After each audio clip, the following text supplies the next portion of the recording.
राम राम मित्रांनो, माझ्या आजचा न्यू ब्लॉग आजची स्टार्टिंग. तो मित्रांनो फायनली आपण दुकानावरती पोहोचलो. तर आपले यादव काका बसले होते विचार करत. त्यानंतर मग आपण दुकान ओपन केलं. त्यानंतर बघितलं की भरपूर सारं काम पडलेलं होतं. तर त्यानंतर आपण विचार केला की हे सगळं काय करायचं. तर डोक्यात आलं की सगळ्यात पहिला फ्रीज तोडावं, त्यानंतर मग पुढचं बघावं. त्यानंतर हा काका आला.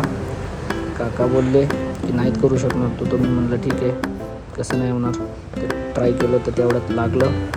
बँडेज लावण्यासाठी गेलो तर काका बोलले की वजन करा. मी म्हणलं थांबा, पहिले याला निपटावतो.